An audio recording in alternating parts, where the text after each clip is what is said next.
Na tarde de ontem, o Tribunal Superior Eleitoral condenou e declarou a inelegibilidade do ex-presidente Jair Bolsonaro até 2030.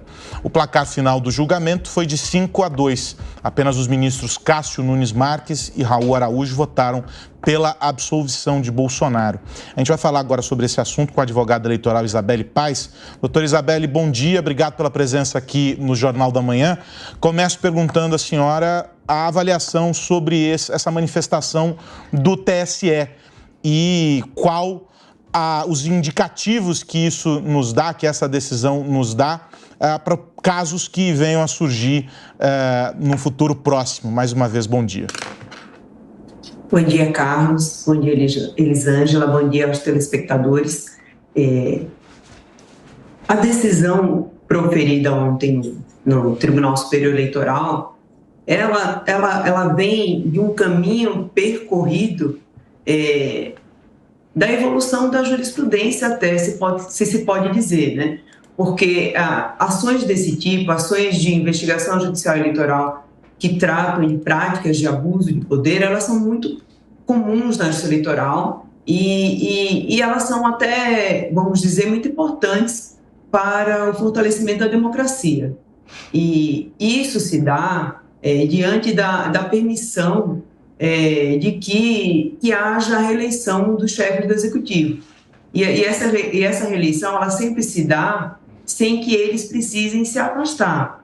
Diante disso, é importante que hajam mecanismos judiciais para coibir atos de desvio pelo uso da máquina pública. A importância desse julgamento para a formação da jurisprudência e votos que foram proferidos, todos eles, até os divergentes, eles vão nos trazer uma base muito sólida e muito concreta do entrelaçamento das práticas de abuso de poder, e nesse caso, o abuso de poder ficou definido por maioria pelo desvio de finalidade do ato administrativo, um desvio de finalidade voltado para a divulgação de debates eleitorais, entrelaçado com o uso indevido dos meios de comunicação social, né? Agravado por questões de divulgação de fatos que desacreditaram o sistema eleitoral. Então, são vários pontos que vão conduzir o entendimento judicial nas próximas eleições. Então, é um julgamento realmente muito importante. Doutora, deixa eu fazer uma pergunta só para a senhora. O áudio da senhora tá bom ou a senhora está se ouvindo em duplicidade? Eu escuto perfeitamente. Então vou seguir. Também. Uma dúvida da nossa área técnica aqui, sanada no ar, para a gente resolver mais rápido.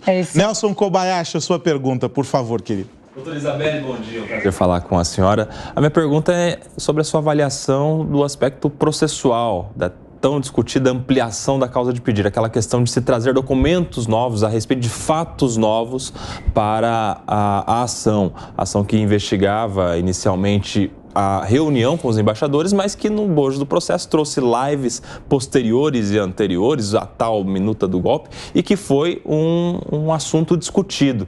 Até mesmo quem votou pela condenação, o ministro Floriano de Azevedo Marques, por exemplo, ele aceitou, mas não usou, se limitou a falar a respeito da reunião. Na sua avaliação, este é um ponto processual a ser explorado pela defesa do presidente Bolsonaro em eventual recurso?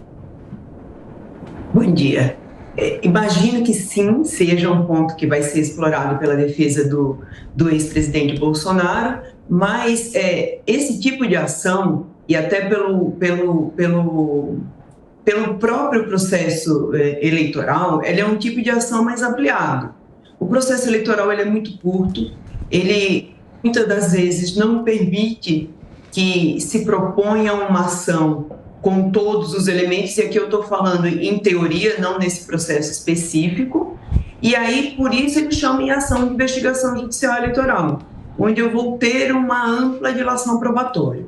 De todo modo, como você bem destacou, as questões que foram acrescentadas no curso do processo, me parece, não foram relevantes para o deslinde da causa. Elas se focaram, basicamente,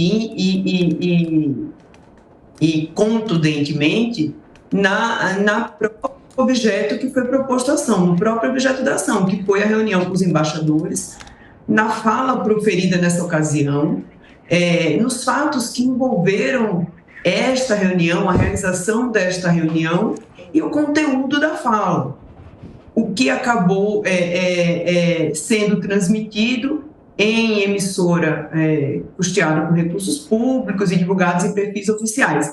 Então, me parece que, por mais que eu veja, sim, esse fato como um fato a ser atacado pela defesa e ser levado em recurso para o Supremo Tribunal Federal, não me parece que as lives posteriores, o documento posterior, tenha sido relevante para o provimento, para a procedência da ação.